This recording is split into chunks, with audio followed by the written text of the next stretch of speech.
Councillor Dan Soares, leader of Harlow Council, the business with Redstone House in Dever House. Do you consider this a victory? Absolutely. What actually happened here is we were contacted by Clearspring, who are the agent for the Home Office, who were in the news yesterday because they've made so much money off this business. They contacted us earlier this week to say that they are seeking 204 beds.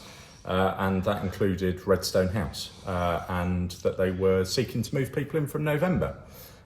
So actually what we then done is sprung into action and have worked literally around the clock to stop this. And it's not the government that have stopped this, I just want to be clear on that.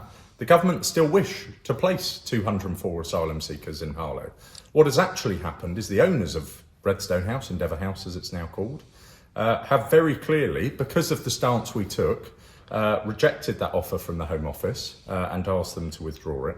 So it absolutely is a victory for Harlow, because I truly cannot fathom anyone that would suggest that Harlow should be housing asylum seekers in this way, above and beyond Harlow residents who are homeless, facing challenges, or that it's not legitimate for women and children and girls in our town to suggest that they would be fearful of such a thing. So actually we've stood up for our town, protected our town, and stopped this from happening. But some would say that this was a speculative, bureaucratic inquiry about one flat that should have been dealt with behind the scenes and not in the public gaze, whether it's the local press, us, or indeed the Daily Express, nationally. I would call that absolute nonsense. The government have written to us. I've not been political about this. I'm not blaming the Labour Party or Chris Finch or anyone else. All I actually care about is Harlow. And the government have written to us suggesting they wish to place 204 asylum seekers into Harlow. They are seeking 204 beds. That includes in Redstone House. They wrote to us to say, we are intending to move people in from November. We've got some work to do on the property. That doesn't seem particularly speculative to me.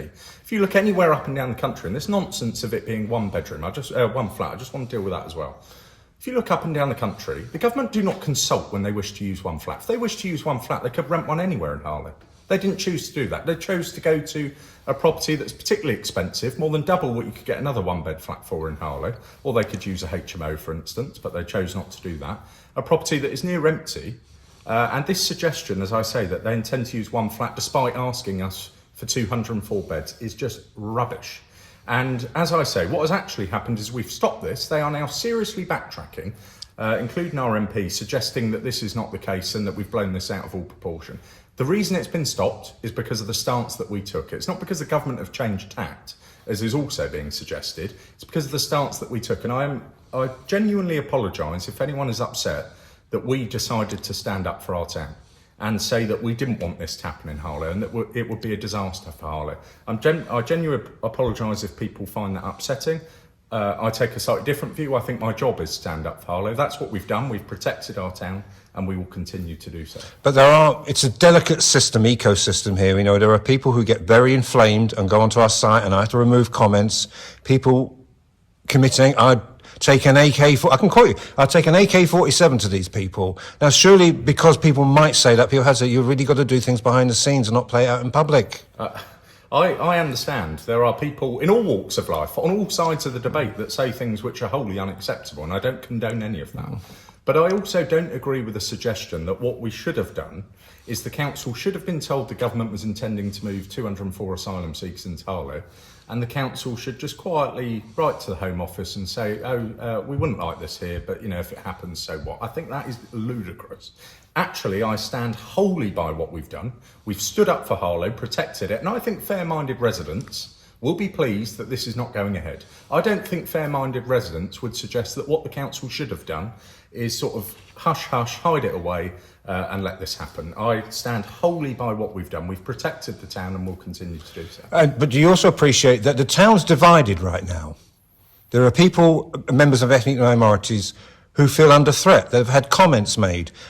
People feel very uncomfortable with the flags because they feel it's about saying, if you don't like it, go back to where you came from. And this is woven into this whole matter, isn't it? Do you think you have to be very careful with your language and with your commitment to all 95,000 residents of Harlow? Absolutely, and we do stand up for every resident in this town. But I think the worst thing for that division, the worst thing that could possibly happen at a time like this, is that right in the middle of the town centre, we move asylum seekers into in this way. I think that is the worst possible thing that could have happened for the way people feel. If people think that what's happened in Epping has been troubling, my view is that what would have happened in Harlow would be far worse. And actually, the best thing we could have done is prevented that from happening. That's what we've done. Now, I understand people want to suggest other things have happened. They haven't. And today we'll be publishing all of those things, making very clear the government's intention is to seek 204 beds in Harlow for asylum seekers.